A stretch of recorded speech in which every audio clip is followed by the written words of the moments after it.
Bienvenue sur Coran de ton cœur, le podcast qui t'aide à reconnecter ton cœur à ton Coran. Je suis Zeynep et je suis passionnée par les deux médecines indispensables à toute vie sur Terre, celle de l'âme et celle du corps. Je suis donc enseignante de Coran et interne en médecine générale. Voilà plus de 10 ans maintenant que j'enseigne aux femmes à lire, à apprendre, à comprendre et surtout à vivre leur Coran au quotidien en reconnectant leur cœur au Coran. Car oui, j'ai la ferme conviction qu'un cœur connecté au Coran est capable de redistribuer à tous les organes du corps l'amour pour Allah, l'envie de lui plaire et d'agir dans le bien. C'est pourquoi à travers ce podcast, je compte redonner chaque semaine un nouveau souffle à divers pans de ta vie au regard de ton Coran. Prends ce temps pour toi et belle écoute. Assalamu alaikum wa rahmatullahi wa barakatuh. Je suis pas toute seule aujourd'hui. Salam wa rahmatullah, Zeynep. Comment Je tu suis bien vas, là. Zina? Alhamdulillah. Bien. On va bien, je te remercie. Alhamdulillah. Et toi? Ça va, je vais très bien. Tu te demandes souvent après nous, et toi, comment tu vas? Ah franchement, ça va. Ça fait plaisir d'entendre cette question. Alhamdulillah, ça va. Encore plus si je suis en bonne compagnie aujourd'hui, machallah. Eh bien, ravie de vous retrouver. Un vendredi supplémentaire. Ça fait très plaisir en tout cas de revenir comme chaque vendredi pour un épisode supplémentaire du podcast Coran de ton cœur. Et en ce moment, on est sur une thématique en tout cas qui est fondamentale, qui est très importante, qui est parmi les thématiques finalement les plus abordées dans les conférences, dans plein de choses, mais ça reste toujours une thématique sur laquelle on a encore des questions, encore des frustrations, encore des incompréhensions. Et donc, je me suis en tout cas frottée à ce sujet, mais bien sûr en comptant toujours sur mon Coran, ce qu'il nous en dit. Et nous avons fait plusieurs épisodes à ce sujet. Donc, on a parlé du vrai but du mariage, tel que le Coran en parle. Je t'invite d'ailleurs à retourner vers ces épisodes-là, de comment être un grand homme dans son mariage, une grande dame dans son mariage. Et comment on fait quand ça ne va pas, quand on n'a pas forcément démarré du bon pied, ou bien quand on a démarré du bon pied mais qu'il y a 2 secousses, quand ça ne va pas du tout aussi ou c'est pas récupérable, qu'est-ce qu'on fait? Ça, c'était notre épisode la semaine dernière avec ma très chère Firdaus. Et aujourd'hui, eh bien, on a envie de donner de l'espoir. La dernière fois aussi, on donnait de l'espoir, on donne toujours de l'espoir. Mais là, donner de l'espoir aux couples en fait qui partent avec une page blanche, ceux qui démarrent, qui sont vraiment au démarrage et qui se disent bon bah je sais qu'est-ce qui se passe et comment réparer les choses, etc. quand j'ai bien avancé dans le mariage et que ça va pas. Avant le mariage, bah j'ai bien compris les mots-clés et puis les leçons très importantes au sujet du mariage, comment être un homme qawwam, comment être une femme saliha, comment rechercher la sakina et traduire à l'autre ma notion de sakina, comment je tiens tout ça. J'ai compris que je vais recevoir en cadeau de mariage mawadda et rahma de la part d'Allah subhanahu wa ta'ala, mais j'ai pas envie de gâcher tout ça. J'ai vraiment envie de rentrer dans ce mariage avec cette page blanche, mais que je veux remplir correctement. J'ai conscience qu'il va y avoir des problèmes. J'ai conscience qu'il va y avoir on va dire plutôt des épreuves, des difficultés, des secousses, des désaccords. Mais ce n'est pas une fatalité. Et je sais aussi que on peut apprendre à être correctement en désaccord et apprendre à se disputer correctement, parce que si je suis qawwam, si je suis saliha, si j'ai en tête ce but qui est la sakina, il n'y a pas de raison que ça se passe mal. Donc, il n'y a pas de raison plutôt que je ne trouve pas d'issue. Donc aujourd'hui, Zina, on va parler de en fait comment partir du bon pied dans ce mariage et comment justement préparer ce trousseau, le trousseau des mariés, comme tu parles souvent de ça. Eh bien, comment on fait? Eh bien, avant d'aller plus loin, mes auditeurs et auditrices, je pense qu'il y en a qui te connaissent, il y en a qui te connaissent peut-être pas. Dans tous les cas, ce sera avec grand plaisir qu'on va te laisser te présenter et nous dire ce que tu es, qui tu es, qu'est-ce que tu fais. Alors, barakallahu fik encore une fois, Zeynep, pour cette invitation. Un vrai plaisir de pouvoir participer à ton super podcast auquel j'aime vraiment écouter chaque vendredi. Donc, ça va me faire bizarre maintenant de m'écouter à tes côtés. Donc, dans quelques semaines, Inch'Allah. Donc, Zina Hamzaoui, une femme, née à Paris il y a maintenant 33 ans. Et donc, je suis installée ici en Belgique depuis quelques années. Alors moi, j'étais intéressée par tout ce qui était lié à la santé, à la féminité, au couple. Et très simplement, j'en ai fait mon travail, j'en ai fait mon métier. Donc je me suis formée et je suis devenue sage-femme, sexologue clinicienne et thérapeute de couple. Donc c'est un métier qu'on n'entend pas très souvent, un métier qui court pas les rues et pourtant qui répond à une grande demande. Et donc ça me réjouit au quotidien de pouvoir vraiment apporter, on va dire, ma pierre à l'édifice et de soulager les couples et les futurs couples dans, on va dire, toute cette préparation et cette réparation liée à l'intimité notamment. Et donc voilà, je suis installée ici en Belgique où j'ai d'ailleurs ouvert en collaboration mon centre Mizen, donc notre centre Mizen. Et donc un mot qui qui revient aussi et qui a un sens assez lourd. Machallah, super présentation et je sais que dans ton travail, Machallah, tu fais des merveilles parce que vraiment tu remets l'humain au centre de tout et tu as cette qualité que j'apprécie beaucoup et auxquelles je crois qui sont aussi mes principes, c'est de rappeler aux couples en fait qu'ils sont une seule et même équipe et qu'ils ne sont pas Exactement. ils sont pas des adversaires, ils sont pas des concurrents et que c'est finalement aberrant de vivre avec son concurrent quoi. Exactement, je repose souvent la question, est-ce que vous êtes en mode duo ou en mode duel? Ah, En pas mal. général, Bonne question, ça. c'est une question très courte, mais qui en dit long. Ouais, Donc, parce que dans les deux cas, vous êtes deux, mais deux buts contre son camp ou deux ensemble, quoi. exactement, ensemble ou l'un contre l'autre. Donc, Ouais, subhanallah. Eh bien, Zina, j'ai introduit une nouvelle sauna dans mon podcast, quand j'ai des invités, du moins. Je l'ai fait la dernière fois avec Firdaus, c'est ton tour. C'est que je pose une question. Voilà, une question, et tu y réponds, voilà, au tac au selon tac. ce que tu penses. Voilà. J'ai pas osé dire tac au tac comme ça, parce que, comme si je t'imposais quelque chose, mais on va dire ça. Alors, j'aimerais que tu nous partages ton mot préféré, là, tout de suite, dans ton Coran, et pourquoi ce mot-là.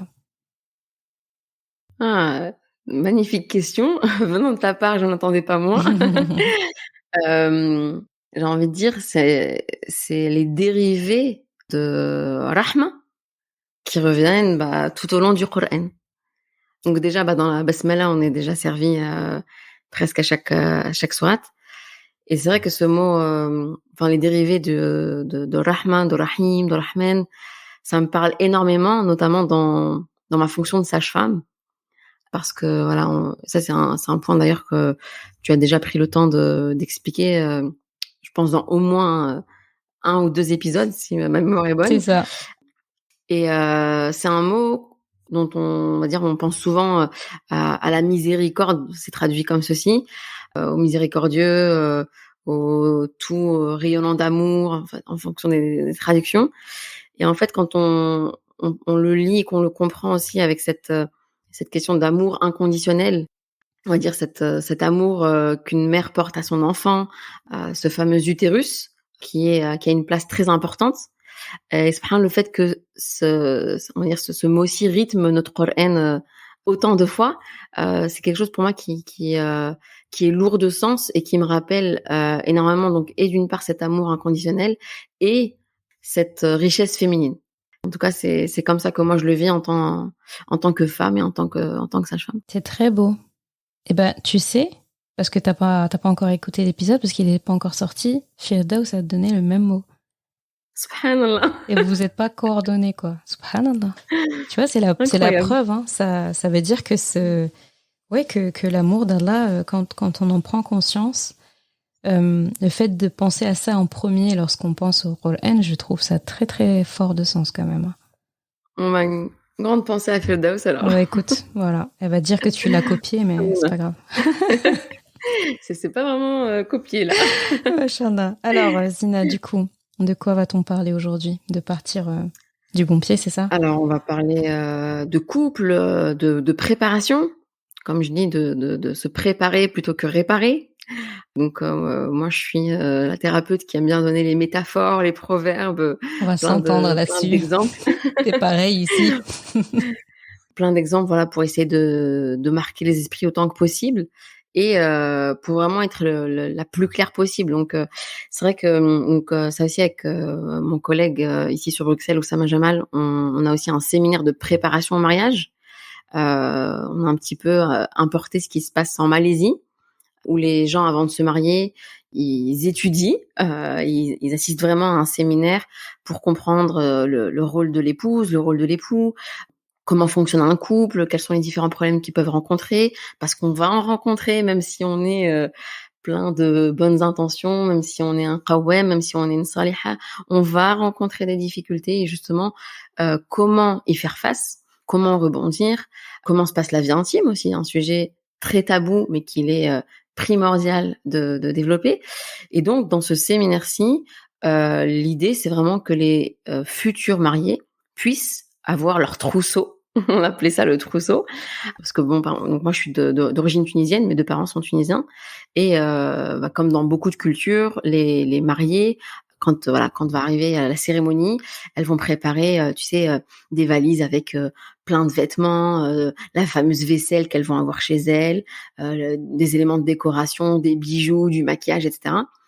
Et on avait envie justement de sortir de ce concept matérialiste, tu vois, et de vraiment se dire, ok, avec quel trousseau j'ai envie d'arriver dans mon mariage. Et cette formation, elle est destinée et aux femmes et aux hommes, parce qu'encore une fois, on voit qu'un peu partout, malheureusement ou heureusement, enfin ainsi est faite la vie, les femmes, elles se bougent beaucoup, elles vont consulter plus facilement, elles vont lire beaucoup sur ce sujet-là, etc. Mais que finalement, quand les hommes sont invités à participer à ce genre d'événement, eh ben, ils y assistent, ils sont très curieux, ils sont bien intentionnés et ils apprennent et ils grandissent de ces expériences-là. Et très souvent, ça leur ouvre les yeux sur des sujets dont ils n'avaient pas conscience. Et là aussi, c'est un vrai message pour les parents qui écoutent, c'est de quel bagage est-ce que vous donnez à vos enfants pour qu'ils puissent arriver dans un mariage équipés, outillés pour voyager sereinement. Tabarakallah. Ah, ça fait un beau programme. Ça va être riche. Ah oui, on va s'atteler à ça. Mais avant toute chose, on garde toujours notre sunna, notre belle habitude, celle de se délecter et d'écouter la ayah qui a motivé l'épisode du jour. أعوذ بالله من الشيطان الرجيم بسم الله الرحمن الرحيم يا أيها الناس اتقوا ربكم الذي خلقكم من نفس واحدة وخلق منها زوجها وبث منهما رجالا كثيرا ونساء واتقوا الله الذي تساءلون به والأرحام إن الله كان عليكم رقيبا. Ô vous les humains, prenez garde à votre Rabb qui vous a créé d'une âme unique et a créé d'elle son conjoint. Et il a disséminé, issu d'eux, nombre d'hommes et de femmes. Et prenez garde à Allah, au sujet duquel vous vous interrogez mutuellement, et aux matrices. Vraiment, Allah, à votre égard, est vigilant. Tiré de Surat An-Nisa, ayah numéro 1. Alors, le choix de cette ayah, je réfléchis beaucoup quand je choisis mes ayahs pour un épisode. C'est très important pour moi de faire très attention aux choix, aux mots employés, au sujet. Et celui-là, en fait, on ne pouvait pas ne pas le mentionner. Il débute Surat An-Nisa. D'ailleurs, c'est une ayah qu'on entend souvent en début de conférence, au début des khutbahs, donc des prêches du vendredi, parce que c'était une ayah que le prophète sallam aimait beaucoup mentionner en début de discours aussi. Et pourquoi cette ayah, je trouve, est très marquante et très parlante pour le sujet, c'est qu'elle crée cette cohésion. Elle montre qu'on est issus finalement de la même personne, on est issus d'un couple tous, que c'est une personne qui a été créée à partir d'une autre personne, et de ces deux personnes-là ont été créés beaucoup d'hommes et de femmes. Et que s'il n'avait pas cette notion de cohésion, et comme Allah subhanahu wa ta'ala parle de zawj, wa khalaqa minha zawjaha, donc c'est très important, il aurait pu dire un autre mot. Il a créé de cette personne, et zawj, ça veut dire le conjoint et la conjointe, hein. Ça veut dire en gros une personne, et il lui a assigné, il lui a corrélé une femme ou un homme, et que issu de cette cohésion-là, de ce zawj-là, c'est ça qui a permis à l'humanité de fleurir comme elle a fleuri.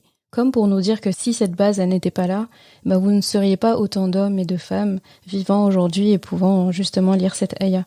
Donc très belle, je trouve c'est une très belle introduction déjà à une sourate magnifique, sourate An-Nisa, qui est riche, qui est complexe, qui est magnifique. Mon rêve un jour de pouvoir l'expliquer comme ça à plein de monde, vraiment qu'Allah nous le permette.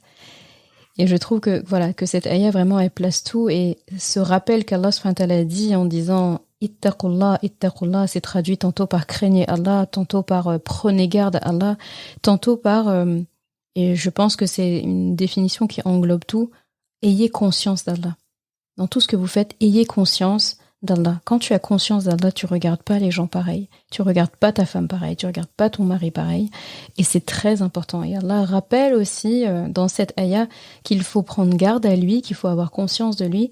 De la même façon, il faut aussi prendre garde et aussi avoir conscience des matrices. Il parle de l'arham et ici comprendre bien sûr utérus, parce que le siège de l'humanité, bah, c'est un utérus, c'est là-dedans en fait qu'il a mis au chaud sa création humaine.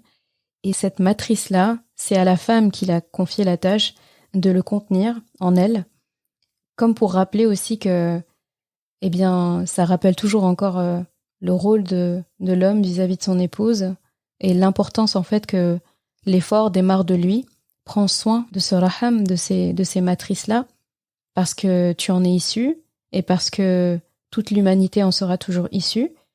Et ce message, il est à la fois pour les hommes et les femmes. Hein. Les femmes doivent prendre garde aux matrices, parce qu'on a tendance toujours à dire bah, prenez soin des femmes, bah oui. Mais il rappelle aussi ici, et c'est ce qu'on se disait en off et qu'on va rappeler, bah les femmes, ayez conscience et prenez garde, vous aussi, à ces matrices-là, en fait. Ayez conscience de votre valeur. Et l'homme Ça aussi.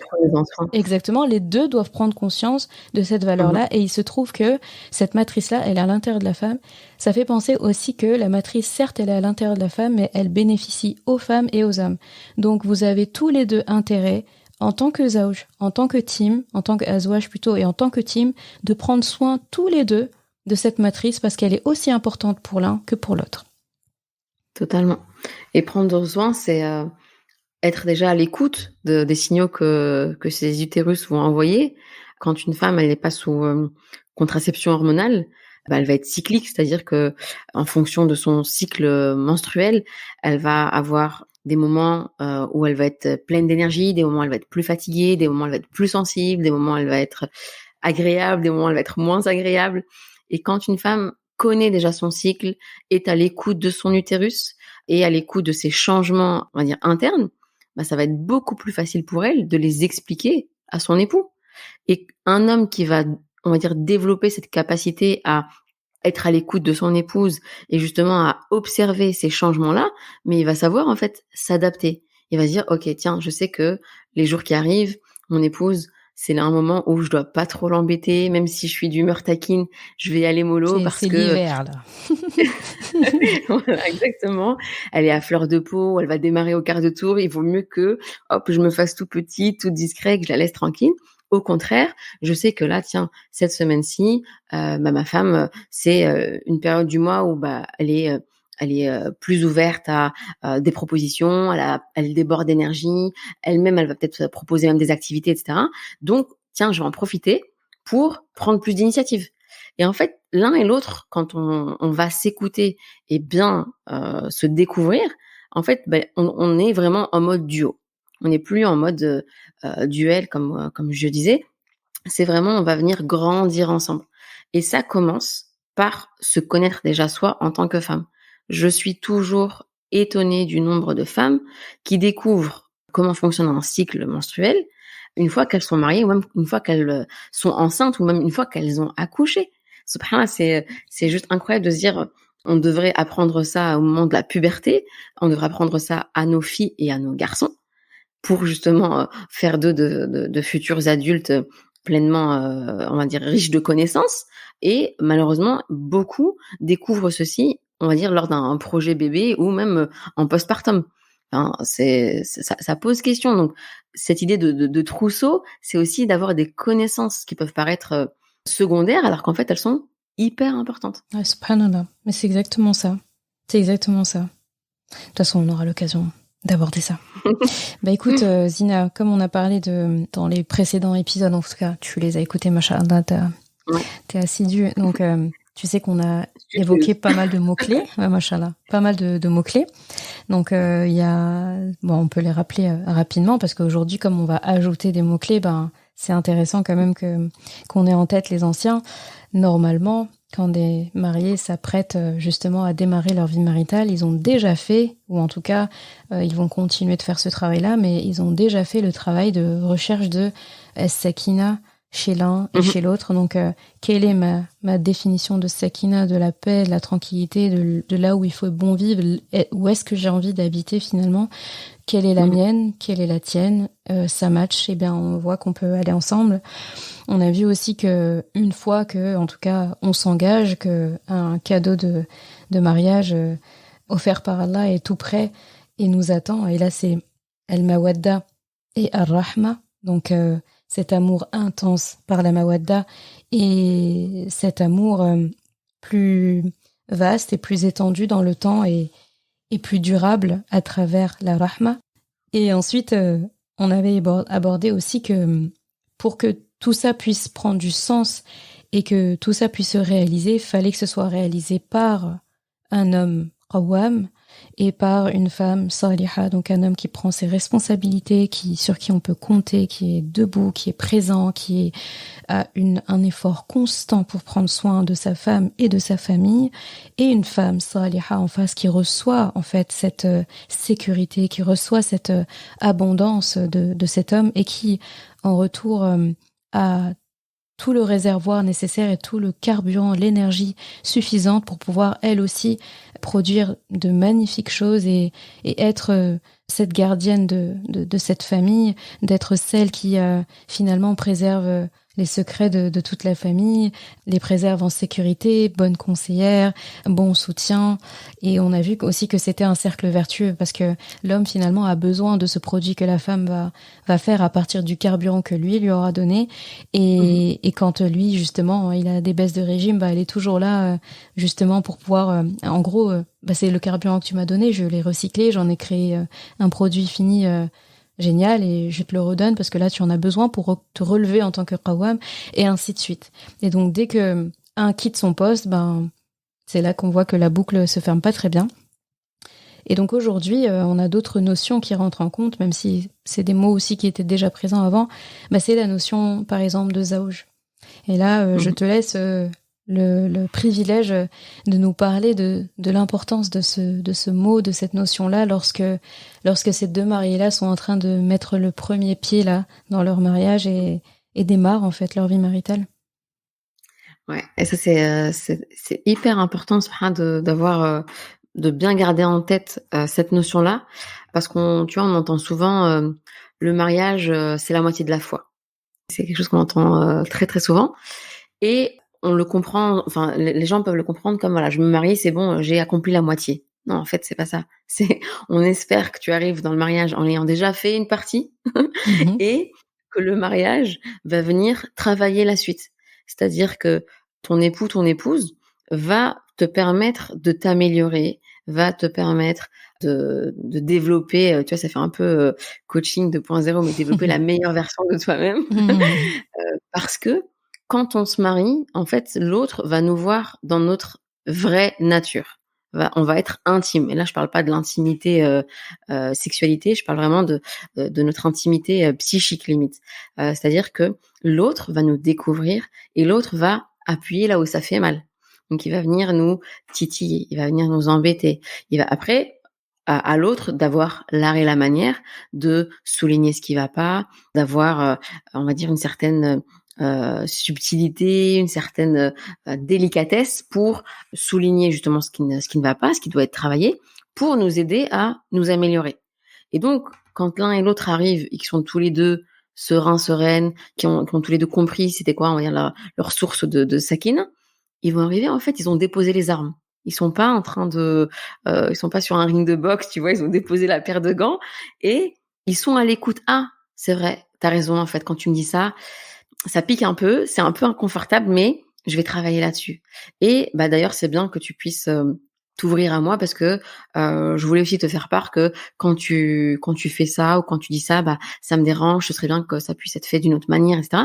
Et en fait, l'un et l'autre, ils vont venir se compléter. Ils vont venir tous les deux avancer et former une entité couple qui va grandir. Les gens ne voient pas parce que je fais des gestes avec avec les mains en même temps, mais il y a cette entité couple où l'un et l'autre, en fait, ils vont venir se compléter. Et alors, parfois, tu disais donc ce fameux cercle où la boucle, elle doit être bouclée. C'est aussi un petit peu, bah parfois, il y en a un qui a des compétences, il va venir prendre, on va dire le commandement, tu vois. J'ai telle compétence pour gérer telle chose, bah hop, je prends les devants, je gère. Et sur un autre point, j'avoue, hop, ça je te délègue, je te fais confiance parce que je sais que c'est toi qui vas gérer. Et donc l'un et l'autre vont avoir des facilités, vont avoir des aptitudes à gérer ou non certaines situations. Et donc l'un et l'autre vont apprendre à se faire confiance, vont apprendre à se dire ok, là c'est à toi de faire cette part et sur un autre point ça va être à moi. Et donc l'un et l'autre on va comprendre que ok, j'ai envie de grandir ensemble, j'ai envie d'avancer ensemble. Et donc, tu es en fait finalement une source aussi de paix pour moi. Et ça, c'est vrai, quand on a compris cette notion-là du zaouj qui est là pour compléter, pour grandir, bah, tu parlais tout à l'heure de, on va dire, d'être d'accord, d'avoir des désaccords. Bah, c'est vraiment ça. On dit que c'est une des règles des couples qui vont bien, une des règles des couples heureux, c'est d'être d'accord que parfois, bah, on va pas être d'accord, tout simplement. Ça paraît très foufou tout ça, mais c'est très simple à comprendre.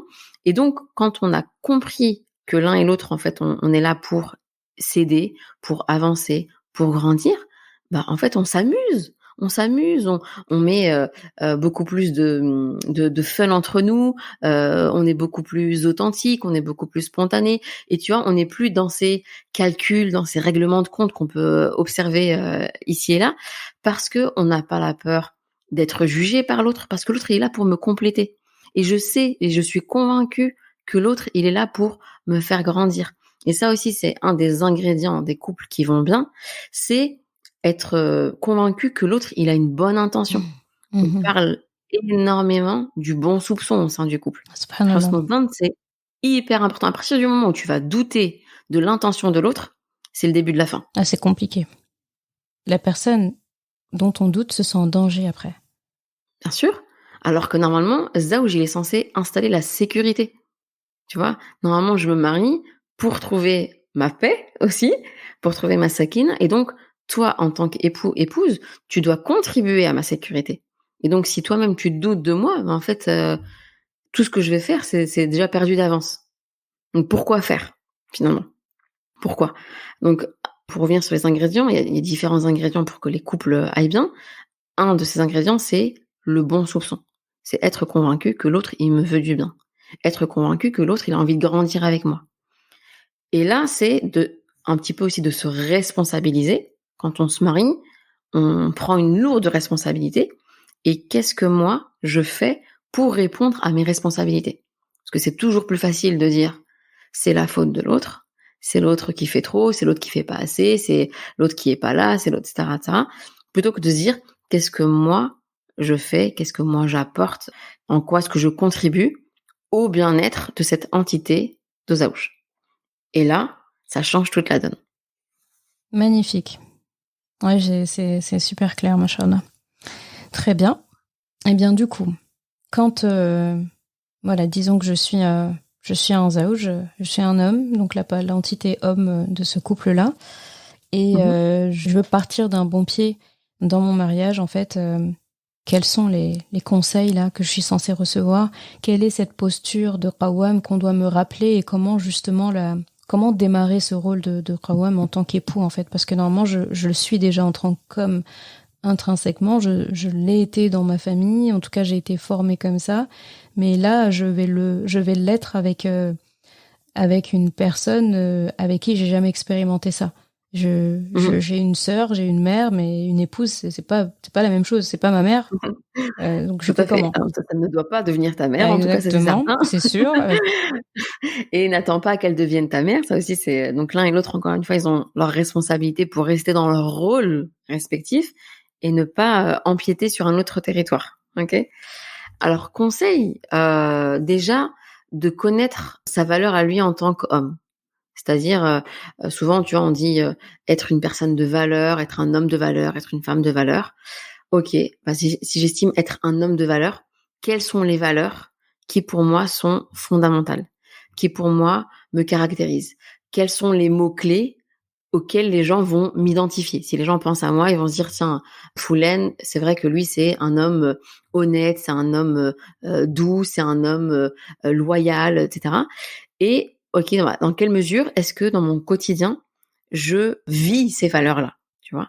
Je vis ces valeurs-là et bah, après dans ma relation avec mon épouse, comment est-ce que je fais paraître ces valeurs-là pour qu'elle puisse sentir que elle est avec un homme qui a ces valeurs-là. Donc déjà ce travail-là, il va être de son côté à lui. Je lui demande même pas déjà d'être dans la compréhension de son épouse. Ensuite, c'est justement de s'intéresser aux valeurs de son épouse. C'est ok, quelles sont les valeurs qui t'ont attiré chez cette femme et du coup, en quoi est-ce que toi, en tant qu'époux, tu peux lui montrer que ces valeurs-là, bah, elles te parlent aussi. Et là, on va voir que dans un couple qui fonctionne bien, on n'est pas obligé d'avoir exactement la même liste de valeurs en photocopie, mais il y en a certaines qui doivent être similaires.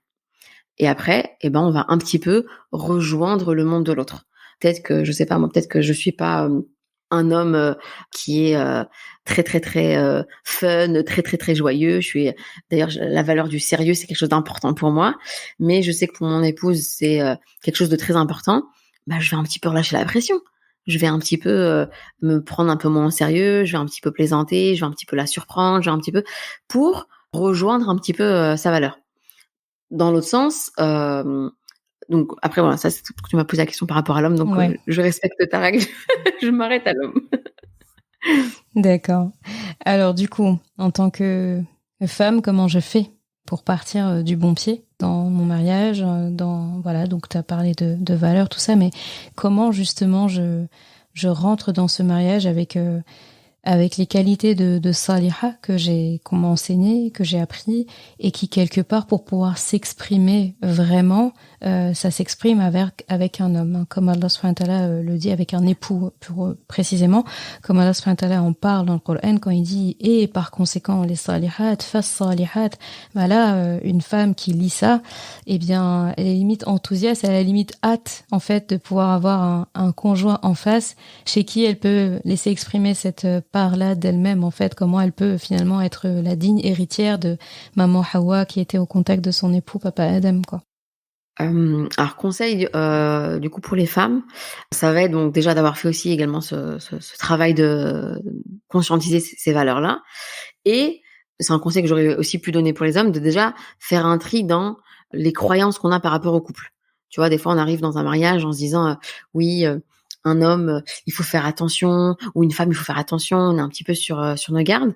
C'est déjà d'arriver donc en paix, d'avoir ce fameux bon soupçon, et ensuite d'exprimer clairement ses besoins. On va voir qu'une des erreurs féminines qu'on rencontre sur le terrain, c'est d'attendre d'être comprise, d'attendre que l'autre devine, d'attendre que l'autre nous comprenne, etc.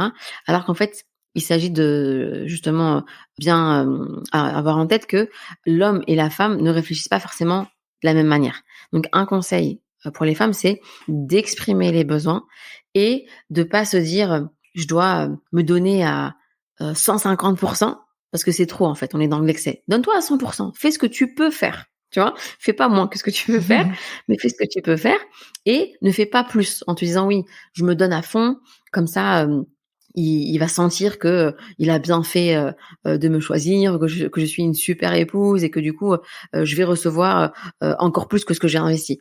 C'est une erreur qui est souvent commise parce qu'après ça, il y a en fait souvent de la frustration. Tu vois, on dit souvent oui, il faut donner sans attendre en retour. On voit que dans le mariage, ça marche pas très bien. Ça fonctionne pas trop du tonnerre, ça. C'est humain, surtout en couple. On a envie de donner, on a envie de s'investir, et je pense que c'est dans notre nature humaine.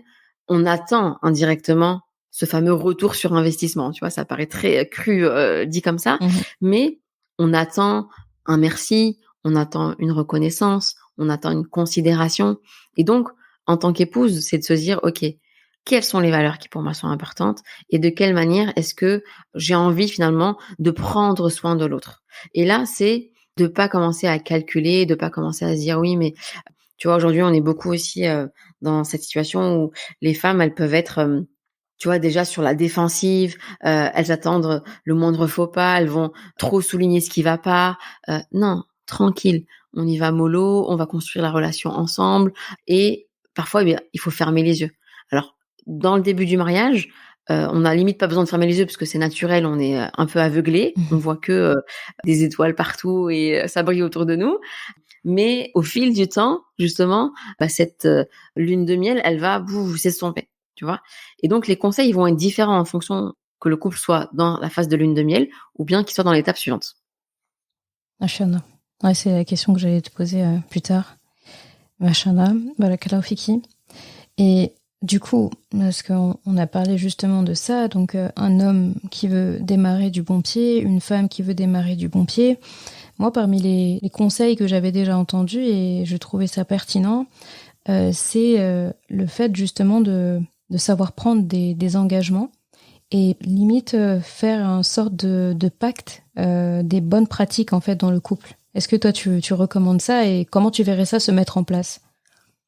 Ouais, totalement ça. C'est un des points dans le séminaire de préparation au mariage qu'on développe. Génial. C'est les règles du couple. Tu vois, des fois, on rentre dans des maisons et on voit, tu vois, le fameux stickers ici, dans cette maison, on dit bonjour, on dit bismillah, on s'excuse pour son retard, etc., etc. Et là, en fait, on invite vraiment l'époux et l'épouse à lister les règles de la maison. Ça peut être prévenir quand on est en retard, manger au moins un repas ensemble, attendre l'autre pour prier. Des règles très simples, très basiques, mais en fait qui vont permettre d'instaurer des rituels. Et nous sommes des êtres humains qui avons besoin de rituels parce que ça vient créer la sécurité. Et justement, quand on va déroger à ces rituels-là, eh bien, on va venir s'interroger sur ah tiens, c'est bizarre, ça fait 2 jours qu'on n'a pas mangé ensemble. Peut-être parce que voilà, t'étais chez ta famille, moi chez la mienne, ou peut-être parce qu'au boulot on a traîné ou peu importe, mais ça me manque en fait. J'aime bien quand on mange ensemble. Peut-être que l'autre ne l'a pas remarqué tellement qu'il ou elle était fatigué. Ou peut-être que justement l'autre va dire ah c'est vrai moi aussi c'est vrai j'avais remarqué et ça me fait du bien que tu le soulignes parce que j'avais un peu peur d'être le seul ou la seule à l'avoir ressenti. Et en fait donc d'instaurer ces règles là c'est vraiment un bon point de départ et surtout à chaque fois d'y revenir vraiment de mettre un point d'honneur là-dessus. Nous on donne souvent l'exemple tu vois quand on est dans une entreprise en général le lundi matin au moins, on a une réunion pour faire un petit débrief sur la semaine qui s'est écoulée, qu'est-ce qui s'est bien passé, qu'est-ce qui s'est moins bien passé et nos attentes pour la semaine suivante, tu vois. Il y a des couples qui peuvent passer des fois des mois, voire même des années, sans se poser, sans discuter sur ces fameux rituels, où est-ce qu'on en est, faire une mise au point. Nous, on appelle ça l'assemblée générale du couple, tu vois. C'est exactement très, très ça. formel, en mode je t'envoie le PV de réunion par la suite. Non, c'est pas ça. C'est vraiment, encore une fois, on met du fun, on met une petite tisane, un petit thé, un petit café, ce que vous buvez. Et tranquille, on discute. OK, qu'est-ce qui a été, qu'est-ce qui a moins bien été. Merci pour tout et je nous souhaite une bonne continuation pour les jours à venir. Et ça fait du bien, en fait. Ça amène un cadre, c'est sûr, mais ça amène une certaine, on va dire, on est en train de se soucier de notre entité couple et on est en train de prendre soin de nous. Et ça, ce sont vraiment des rituels à instaurer le plus tôt possible. Inch'Allah. Et là, c'est bien parce que du coup, tu as parlé de rituels, c'est très vrai. Il y a aussi le cas d'engagement et de pacte des bonnes pratiques quand il y a des cas extrêmes. Par exemple, moi, j'ai déjà aussi entendu des couples qui disent en cas de conflit, on peut se disputer, mais par exemple, il y a une ligne rouge à ne pas franchir. C'est, par exemple, on claque pas la porte, on sort et l'autre ne sait pas où il est. Ou bien, quand on se chamaille ou quoi que ce soit, d'accord, mais il y a des phrases à bannir comme je veux divorcer ou quoi que ce soit. Pas que c'est pas quelque chose qui est interdit d'être fait, mais que ce soit pas une phrase qu'on dit dès qu'on en a marre, quoi. Et ça aussi, tu vois, qu'est-ce que tu as à dire de ça ? Et tu fais vraiment bien de le souligner parce que c'est quelque chose qu'on peut observer chez les couples qui consultent. Voilà, la moindre dispute, oui, tu sais quoi, on va divorcer, ce sera plus simple. Et en fait, c'est tellement banalisé, pris à la légère, etc., que on sait plus un peu sur quel pied danser, si je peux dire ça comme ça, parce qu'on sait pas si l'autre est sérieux ou pas, si l'autre il a vraiment envie de se séparer, et on sait même plus si finalement le problème est si grave que ça ou pas. Donc effectivement, dans cet ensemble de règles à instaurer au sein du couple, c'est vraiment les règles de bonne conduite. On se manque pas de respect, on se dénigre pas, on ne s'insulte pas, parce que ça aussi, on pourrait être étonné du nombre de personnes qui ont l'insulte très facile lors des Ça, disputes. c'est inadmissible. J'arrive pas à comprendre qu'on ait ça dans notre communauté. Ouais, c'est vraiment à bannir. Hein. C'est comme on dit, comment est-ce que la langue qui évoque le Seigneur peut en arriver à insulter? Ah, subhanallah. C'est paradoxal, hein, mais voilà, c'est la gestion de la colère. Il y a un travail à faire en amont, et donc ça aussi, quand on est une personne qui est très nerveuse, qui n'arrive pas à gérer ses excès de mal-être, ça peut faire des dégâts en fait. Donc ça, effectivement, on peut ne pas être en accord, on peut être en colère, mais à ce moment-là, ok, comment on gère quand on a un conflit? Tu sais, moi par exemple, ça doit vraiment être discuté en couple. Ça peut être dit. Voilà, moi, quand on s'énerve, sache que je préfère qu'on change de pièce l'un et l'autre, et qu'on se dise, voilà, limite, on met un minuteur sur notre téléphone et on revient dans 30 minutes et on en rediscute tranquillement. Ou bien, je te demanderais, s'il te plaît, quand vraiment on sent que c'est en train de monter là dans les tours, je te demanderais de sortir. Sors vraiment de la maison. Donc là, on va demander à l'homme de sortir, de sortir, d'aller faire un tour, d'aller prendre l'air, et de revenir une fois que les esprits se sont apaisés. Ça peut tout à fait être une règle que le couple va décider de manière commune pour leur bien-être à tous les deux. Et ces règles-là, c'est important de comprendre qu'elles sont pas figées. Elles peuvent évoluer, parce que normalement, quand on va avancer, on va dire en âge dans le couple, quand on va mûrir ensemble, normalement, on va se réconcilier de plus en plus vite, normalement. Parce que justement, on aura compris que l'autre est réellement là pour notre bien-être aussi. Et donc, normalement, on va comprendre, déjà, il y a plein de sources de conflits qui vont disparaître d'elles-mêmes. Et puis, le temps de dispute, le temps de boudage, il va normalement s'écourter. Si l'un et l'autre ont fait un travail de gestion de colère et ont pris le temps à chaque fois de débriefer leur conflit. Ça, c'est fondamental, c'est de comprendre que quand il y a un conflit, on ne le met pas sous le tapis. On se dit pas, ouais, allez hop, c'est rien. Le fameux c'est rien, tu vois. Ah, ça, c'est pas vrai, ça, c'est un grand mensonge. C'est un grand mensonge, parce que sur le long terme, en fait, je vais te ressortir tous les c'est rien que j'ai laissé passer, tu vois. Je vais te redire, tu sais, le 1er juin 2020, t'avais dit ça, et même d'ailleurs, t'étais habillée comme ça. Là, on va parler de la mémoire sélective de certaines, notamment.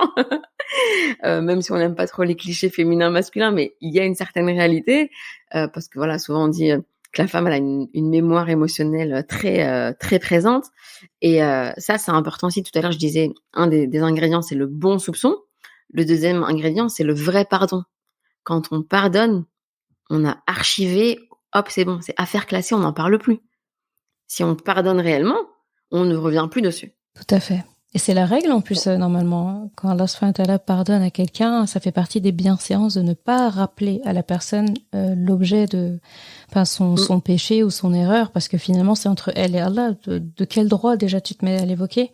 Et il faut oublier le fait de l'évoquer. Oui, mais je l'ai évoqué juste en gros à visée pédagogique pour rappeler que... Mais non, t'en parles pas, non. Parce que sinon, ça se termine jamais. Ouais, ça se termine jamais. Et en fait, on va se rendre compte que là, ça devient un combat d'ego. Un combat d'ego, et tu m'as fait mal, alors tu sais quoi, je vais aller rechercher dans mes dossiers de quelle manière est-ce que je peux te faire mal aussi pour que tu sentes ma douleur et que finalement je puisse m'apaiser un petit peu. Mais ce n'est pas ça. Sur le court terme, ça pourrait te faire du bien, et encore. Mais quand tu vas un petit peu prendre du recul et revoir la scène, tu vas te dire, mais pourquoi j'ai été aussi petit ou aussi petite en fait dans cette situation? Et on se rappelle que Zawj, il est là pour nous faire grandir. D'accord. Donc là, c'est dans un conflit aussi, c'est de se dire, ok, est-ce qu'on veut rester en conflit ou est-ce qu'on veut la paix, est-ce qu'on a envie d'avancer? Donc là, c'est un petit clin d'œil à tous les rancuniers et les rancunières. Donc c'est un travail. Et quand je disais que le mariage il est là aussi pour nous réformer, c'est une réforme personnelle. Hein. C'est vraiment pour venir travailler nos défauts, nos fameux points à améliorer, si on veut le dire de manière positive, et nous aider à être de meilleures personnes. Et ça vient aussi travailler notre foi. Ah bah, là, tous les éléments qu'on a évoqués, c'est là en fait qu'on pourra après avoir la prétention de dire j'ai bien avancé sur la deuxième moitié de ma religion et pas j'ai acquis la deuxième moitié. Les gens ils mettent les pieds dans le mariage et ils se disent c'est bon, la deuxième moitié elle est acquise. Tu dis non, là tu viens d'arriver à la porte, tu vois la porte d'embarquement là, la salle d'embarquement. Tu vois la porte là où on te dit monte dans l'avion, t'en es là. Exactement. On dit juste marhaba là. Voilà, juste c'est ça. Bienvenue on board. Exactement. Donc doucement, mais sûrement, et de se donner le temps. Ça aussi, c'est quelque chose qui peut créer de la frustration au début du mariage. C'est donc cette fameuse désillusion. De dire, attends, moi, je croyais que t'étais top, tu m'avais montré ça. Autant du côté féminin que du côté masculin, hein, ça vaut vraiment pour les deux. Et de se dire que l'un et l'autre ne sont pas des versions accomplies. L'un et l'autre ne sont pas des versions finies. Merci.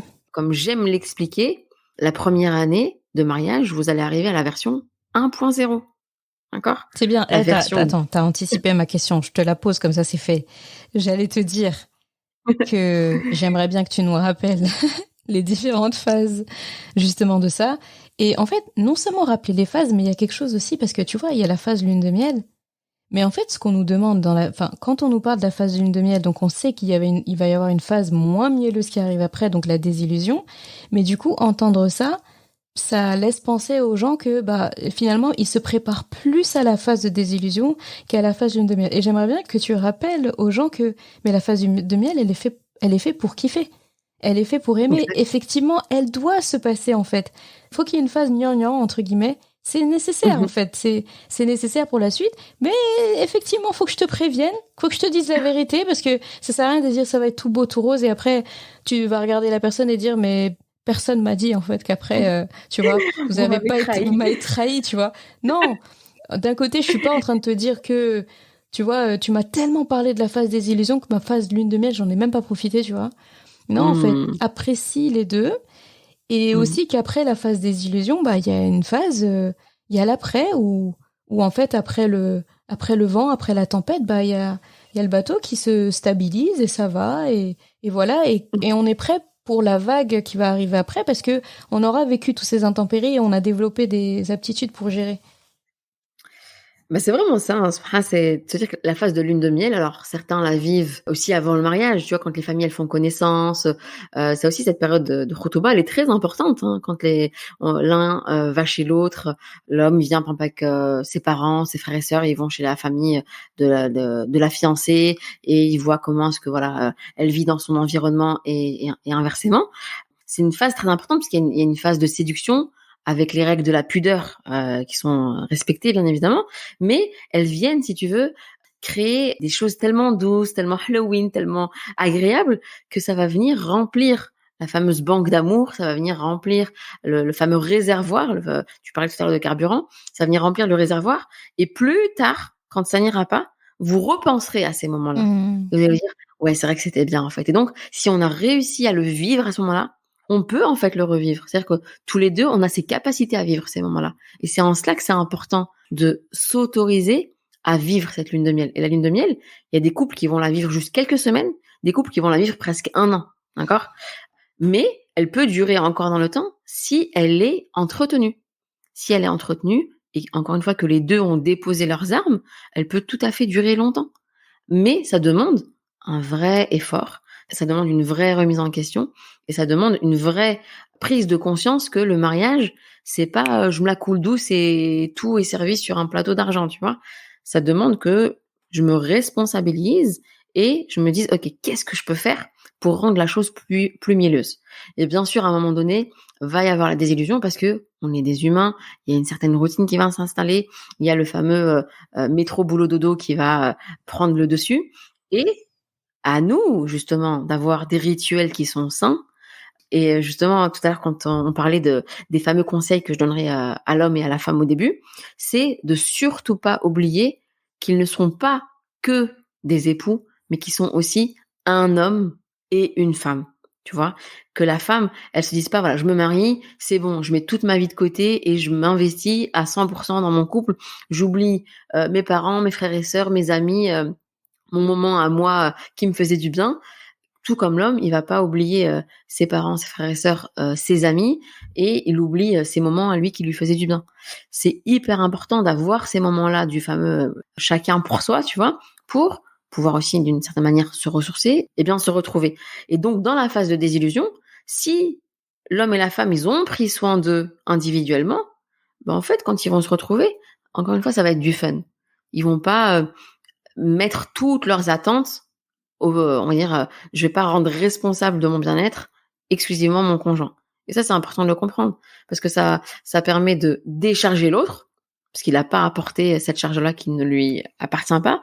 Genre, tu vois, des fois, on entend des phrases, oui, l'autre, c'est toute ma vie, l'autre, c'est ma raison de vivre. Non, non, non, l'autre, c'est pas ta vie, l'autre, c'est pas ta raison de vivre. Alhamdoulilah, on a d'autres objectifs dans notre vie et on est aussi croyant et on a comme objectif on va dire dans l'adoration divine, et tu parlais de taqwa justement, d'avoir cette conscience de la présence divine au quotidien. Ça passe avant le reste. Donc avoir en tête que il y aura des moments où ce sera peut-être moins chouette, des moments où vous allez vous prendre la tête, des moments où vous allez découvrir des côtés oh là là qui vous font mal à la tête et qui vous donnent mal au ventre chez votre épouse. C'est normal, bienvenue dans la vraie vie en fait. Mais c'est de se dire, ok, à côté de ça, qu'est-ce qui va bien? À côté de ça, qu'est-ce qui est beau? Et ceci nécessite d'avoir des rendez-vous amoureux, de prendre du temps pour soi, de nourrir son couple. Parce que, tu vois, quand on pense aux couples qui vont bien, on pense aux couples qui sont dans le love, etc. On a cette idée que voilà, ils sont tout le temps au restaurant. Alors surtout maintenant que les réseaux sociaux, tu vois, on a l'impression que les gens ils vont tous les jours au restaurant, tous les jours ils s'offrent des cadeaux, tous les jours ils sont main dans la main. Tout ça c'est du bluff, d'accord? Mais c'est possible dans une certaine mesure de kiffer dans le quotidien, mais ça demande un effort. Ça demande un effort. Et là donc ça demande des fois aussi, ça c'est important de pouvoir dire à l'autre, tu sais, en ce moment, j'aime pas trop comment notre couple il tourne, tu vois. D'être dans l'honnêteté, en fait, subhanallah, d'être dans l'honnêteté et de pas faire semblant, de pouvoir souligner aussi ce qui va pas, plutôt que de garder ça pour soi et de le ressortir vraiment quand le vase est plein. Quand cette désillusion, elle est accueillie, elle est comprise, etc., qu'on a mis tout à plat et qu'on s'est dit, tiens, ok, toi et moi, qu'est-ce qu'on peut faire pour ressortir de là? Là, ça y est, là, on est dans la construction du couple et on n'est plus juste dans je t'ai fait, tu m'as fait, je t'ai fait, tu m'as fait, les fameux règlements de compte du début. On est vraiment dans la construction du couple qui a envie d'avancer et de cheminer ensemble vers Dieu. Et là, on va vraiment goûter à la sakina ultime, en fait. En fait, finalement, il y a des personnes qui restent trop longtemps dans cette phase-là de désillusion. Ils y restent longtemps, en fait. Ah oui, il y en a qui y restent toute leur vie. Oh, subhanallah. Ah oui, hein. Quand tu reçois en thérapie des couples qui sont mariés depuis 20, même 30 ans et plus, bah tu te rends compte qu'ils n'ont pas avancé. Tu te rends compte que, sans le vouloir, inconsciemment, ils sont restés bloqués à cette étape-là du couple. Alors qu'il y a des couples qui vont très vite passer, donc par exemple, ils vont faire la lune de miel pendant 6 mois, phase de lune de miel pendant 6 mois, puis désillusion pendant quelques mois, on va dire, allez, ça peut être très court, hein, ça va dépendre de la maturité de l'un et l'autre. Et puis, hop, vite, être dans la construction du couple. Mais, comme je viens de le dire, ça demande une certaine maturité et ça demande d'être dans la réforme personnelle. Et la réforme personnelle, pour qu'elle soit fructueuse et qu'elle soit bénéfique, il faut impérativement qu'il y ait la réforme spirituelle qui va avec. Ah, subhanallah. Ça me fait penser à tout à l'heure quand tu parlais c'est important justement de construire, de passer des moments ensemble, etc. Ça m'a rappelé la parole de quelqu'un que j'apprécie beaucoup, et une proche qui me disait que, tu sais, quand on parle des qualités, de défauts, elle disait bah justement le fait de prendre souvent des moments à deux, de se créer des rituels, etc. Et ben c'est comme se créer des moments pour pouvoir voir le maximum de qualités chez l'autre, se rappeler des qualités de l'autre. Et dans ces moments-là, on voit moins les défauts. Ils sont toujours là. Et t'arrives après à une phase où les défauts, ils sont effectivement toujours là, mais t'as tellement travaillé justement le fait de mettre en valeur les qualités, apprécier les qualités chez l'un et chez l'autre, que finalement, ça en vient à un moment, un niveau, et ça, je me dis, c'est le high level, et je souhaite ça vraiment à tous les couples, Inch'Allah, Amin.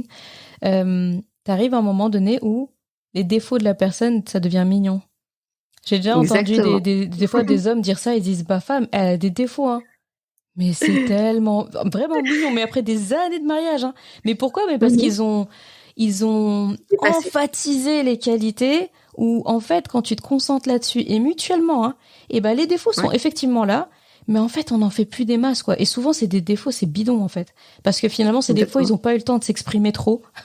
Ils n'ont pas eu d'audience, en fait, pour s'exprimer. Donc, du coup, ça devient mignon.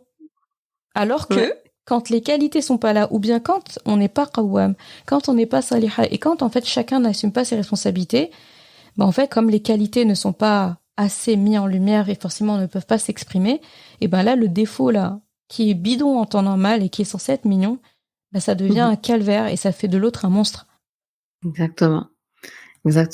Et en parlant des qualités, on entend souvent, tu vois, en thérapie, oui, mais l'autre ne me considère pas à ma juste valeur, l'autre me laisse pas ma place, l'autre ne me désire pas. Donc là, c'est plus dans les problématiques intimes. Et moi, j'aime beaucoup dire, pour être admiré, il faut être admirable. Pour être désiré, il faut être désirable. Qu'est-ce que toi, que tu sois homme ou femme, qu'est-ce que tu fais pour faire naître de l'admiration chez l'autre? Et ça, c'est une vraie question de responsabilité. Parce qu'encore une fois, c'est toujours plus facile de dire « oui, mais c'est à l'autre de changer. Oui, mais c'est à l'autre de faire ci, etc. » C'est toi, en fait, en tant qu'individu, qui a pris cette responsabilité de te marier. Qu'est-ce que tu fais pour que l'autre puisse t'admirer? Pour que l'autre puisse avoir envie de te retrouver. Et quand on arrive à ce niveau-là, ben en fait, c'est bon, on est vraiment dans le zaouch. Ouais, subhanallah. Bon, depuis tout à l'heure, on parle. Je suis sûre que toi qui nous écoutes, machallah, à l'autre bout du fil, tu dois vraiment te dire que ce sont des notions tellement logiques, ça coule tellement de sens. Et pourtant, on se dit, mais pourquoi il y a encore trop de couples pour qui c'est pas évident? Et moi, je me dis, une part de réponse à ça, c'est que on ne nous en parle pas assez. C'est comme ce que je disais au début du podcast, finalement, le mariage, c'est un des sujets les plus abordés en vrai. Hein. Tout le monde, si tu ouvres une boîte à questions, on te pose des questions sur le mariage. Si tu vas quelque part, les questions sur le mariage. Je suis sûre que sur YouTube ou sur Internet, si tu regardes parmi les trucs les plus recherchés dans le moteur de recherche, le mariage. Mais pourtant, ça reste encore que beaucoup de personnes, on leur dit pas assez ces choses-là. Et je l'ai vu déjà avec les retours que j'ai eus sur les précédents épisodes, et c'est la première fois que j'aborde vraiment le mariage, en tout cas de manière aussi, on va dire, étendue, aussi longue. Et ben, le nombre de retours, je ne peux plus les compter, qui me disent, mais en fait, on ne nous en parle pas assez comme ça. C'est la première fois, des fois on me dit, c'est la première fois qu'on me parle comme ça des responsabilités d'un homme ou d'une femme dans un mariage. Jamais on m'a parlé comme ça. Et là, je me dis, ça fait plaisir de se dire qu'on a abordé ça, mais d'un autre côté, ça attriste en fait de se dire que c'était pas assez le cas. Tout à fait. On revient encore une fois à la responsabilité des parents aussi, d'éduquer au mariage. Quel couple de parents sont-ils? Quel couple d'amoureux sont-ils? Tu vois, la fameuse chouma de voilà, non, faut pas que nos enfants nous voient ensemble, les parents qui sont à 3 mètres de distance sur le canapé parce que les enfants, ils doivent absolument pas voir que on se colle, qu'on se touche. Mais si, en fait, ils doivent voir c'est quoi un couple sain, c'est quoi un couple normal, c'est quoi un couple qui va bien, c'est quoi un couple qui est proche, qui est sincère, qui vit ensemble, Il y a des adultes, quand tu les reçois en thérapie, qui ne savent absolument pas quoi faire lors d'un conflit, parce qu'ils n'ont jamais vu, par exemple, leurs parents se prendre la tête. Ça, c'est le style de parents qui pensent bien faire. Encore une fois, on n'est pas du tout là en train de juger les intentions, loin de là. C'est des parents qui, justement, pensent bien faire en se prenant la tête en cachette, en se disputant en cachette à l'abri du regard de leurs enfants. Mais en fait, ils n'ont jamais appris à leurs enfants comment arriver à un conflit et comment désamorcer un conflit. C'est ça. Et là, on parle de petits conflits. On n'a pas parlé de gros conflits où effectivement, c'est pas devant les enfants. On parle de petits désaccords. Même ça, il faut que les enfants puissent entendre, en fait. Bien sûr. et puis qu'ils puissent voir que maman, papa, ils sont pas forcément d'accord sur tout, et que parfois on peut limite un peu hausser le ton, et puis l'autre va en un regard, un sourire, désamorcer, et des excuses qui sont présentées, et ça devient limite comme un petit jeu au sein du couple, et les enfants comprennent que ok, on peut ne pas être d'accord, mais tranquille, Il y a ça toujours reste du la paix à la respect. maison. Il y a toujours du respect. Exactement. Ou au contraire aussi, il y a des enfants qui voient la dispute, mais qui voient jamais la réconciliation. Ah, ça c'est vrai ça. D'accord. Ça, donc, Ils n'ont pas la fin de l'histoire. Ils n'ont pas la fin de l'histoire. Et puis ils revoient les parents le lendemain en mode Sabah al-khir, tout va bien, Là, ils se disent, bonjour. mais j'ai loupé quel épisode, ou bien il y a combien de gens dans leur tête à eux? Non, c'est surtout ça. Ils disent pas est-ce que j'ai loupé un épisode. Ils disent mes parents sont bizarres. Ouais, ils sont Hier, bipolaires. Et ce matin, ils prennent leur café ensemble comme si de rien n'était. Donc, il y a des parties de réconciliation. Bien sûr, la partie intime, ne se fait pas, on va dire, devant des enfants. Mais parfois, il va falloir montrer comment vous vous réconciliez, comment vous discutez, comment vous négociez, en fait, devant les enfants, subhanallah. Et ça, l'art de la négociation, c'est aussi à avoir durant la phase de la lune de miel, durant la phase de la désillusion et durant la phase de construction du couple. Donc là, c'est un message aux parents aussi. De quelle manière est-ce que vous formez vos enfants à être de futurs époux-épouses? Ah, subhanallah. Ah, c'est top. On a parlé de la phase lune de miel, on a parlé de la phase après, des illusions, on a parlé après de la construction plus tard, on a parlé du fait de prendre des engagements, le fait, comment... Enfin, en tout cas, on a essayé d'aborder de manière succincte, en tout cas, d'introduire au maximum ça, parce que t'es d'accord avec moi que en réalité, pour enseigner à quelqu'un comment partir du bon pied, ça demande une formation d'une journée, 2 journées, ça demande une formation de vie même. C'est quelque chose qu'on doit t'inculquer régulièrement, et on demande vraiment à Allah subhanahu wa ta'ala de faire que chacun et chacune dans notre communauté puisse trouver au cours de sa vie quelqu'un ou des gens qui pourront en fait leur enseigner ça, parce qu'en fait on n'apprend pas tout seul, hein. Il faut forcément quelqu'un d'autre qui nous apprenne, et ce sera vous, ce sera quelqu'un d'autre, mais que vraiment chacun puisse trouver ce binôme là ou plus qui pourra le prendre par la main et dire attends, je vais t'expliquer comment ça se passe. Parce que voilà, et que ce soit les bonnes personnes aussi, surtout. C'est très important. Toi, machallah, tu fais partie de ces gens-là. Donc avant de se quitter, machallah, il faut absolument que tu nous parles de, comment dire, tu nous as déjà parlé du séminaire, mais il y a autre chose aussi, un peu, je t'ai piqué un petit peu ce sujet-là en parlant de trousseau des mariés, et je sais que machallah, moi j'aime beaucoup parler, quand il y a des personnes qui font du bon travail. Et je le dis, c'est pas seulement pour dire une telle, elle fait un séminaire sur ça, ou elle fait une formation sur ça.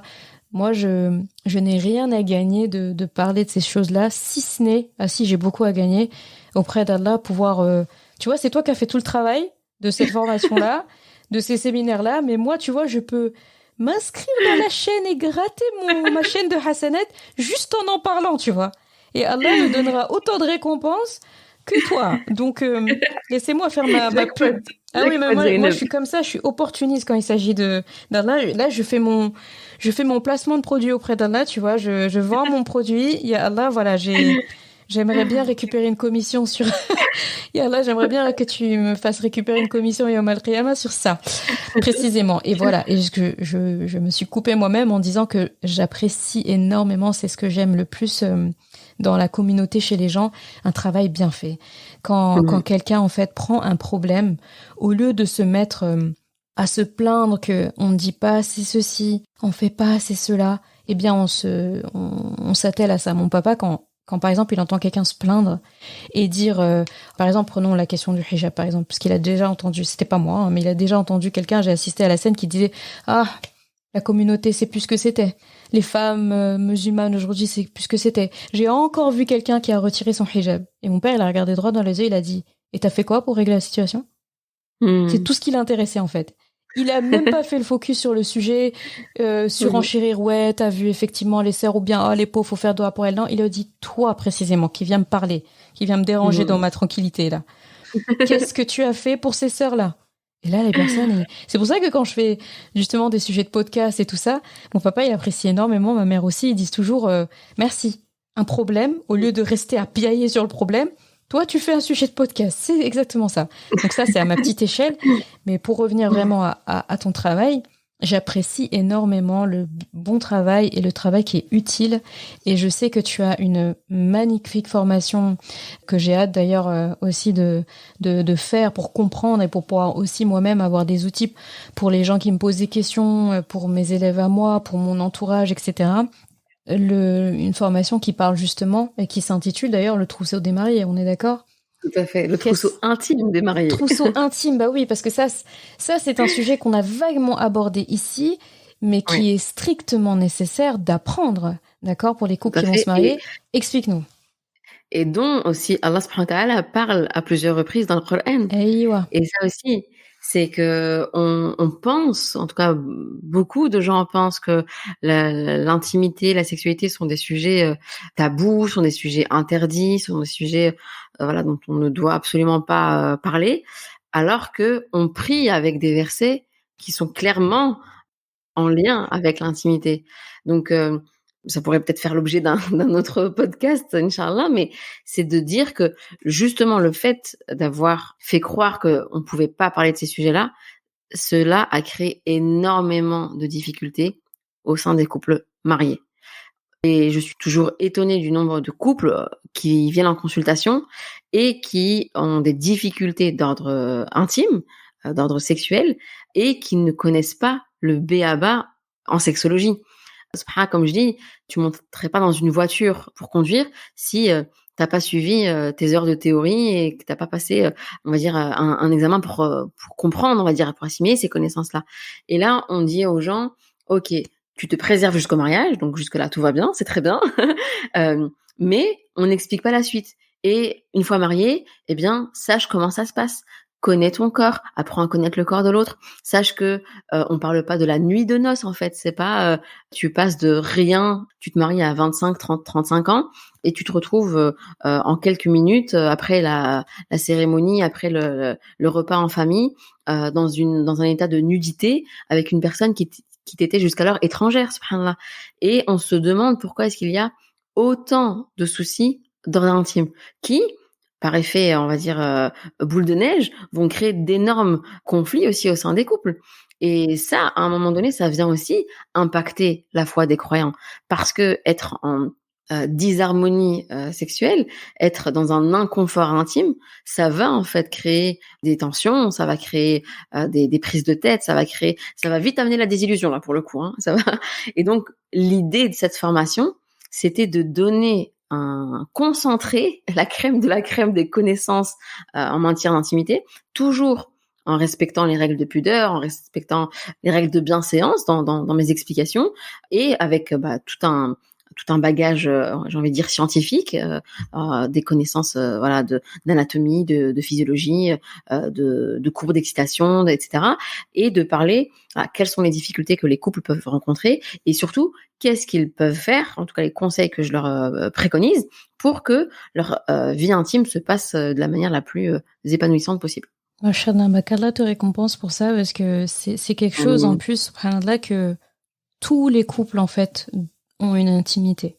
Donc c'est déjà c'est stupide de partir du fait que c'est quelque chose qu'ils n'auront pas, et c'est forcément de l'intimité d'un couple que naissent des enfants. Les enfants, c'est à partir de cette intimité-là qu'ils naissent, et en fait finalement on a envie de créer des enfants solides, des enfants heureux, épanouissement, et ça démarre avec Ar-Rahim, cette matrice, et cette matrice-là qui est le siège même de la Rahma. Et en fait, comment est-ce qu'on peut instaurer une bonne graine dans ce siège de Rahma si déjà il n'y a pas eu de Rahma dans notre intimité. Donc c'est très beau. Et comme Ouais, Fiki. Et comme j'ai vraiment envie que mes hasanats soient complètes, tu vois, là j'ai démarré et j'ai vraiment envie de récupérer les hasanats de manière complète, eh bien je vais mettre dans les notes de l'épisode le lien de cette de cette formation-là, de tes séminaires et où on peut te retrouver. Et je sais que de toute façon c'est toujours des questions qu'on pose. Où est-ce qu'on la retrouve? Comment on fait, etc. Vous inquiétez pas, j'ai envie de récupérer mes hasanats auprès d'Allah, donc je le mettrai avant que vous me le demandiez, Inch'Allah. Et qu'Allah t'accorde en tout cas toutes les hasanats et tout le bénéfice de tous ceux qui s'épanouiront bi'idhnillah grâce à ce travail que tu as accompli, mashallah. Amin, barakallahu fik, Shazaneb, barakallahu fik. Je te laisse le mot de la fin. Est-ce que tu as un dernier conseil comme ça, mais pépite à nous donner avant de se quitter? Alors, une pépite, c'est à un moment donné, il faut se lancer. À un moment donné, il faut se faire confiance, il faut faire confiance à l'autre, il faut faire confiance à Dieu avant tout, et de se dire que c'est par l'expérience, justement, c'est par le fait de traverser toutes ces étapes-là que vous allez vous compléter de la plus belle des manières au fil du temps. Et donc, acceptez de voyager ensemble, acceptez de grandir ensemble et donnez-vous du temps, tout simplement. Ah, c'est bien dit. Le temps, en plus, c'est notre monnaie, c'est notre monnaie la plus précieuse. Donc, normalement, la personne à qui on le donne, on est censé lui montrer on tient à elle, quoi, machallah. Exactement. Barakallahu fiki, Zina, pour ce temps de qualité. On n'a pas vu le temps passer. Si, c'est là.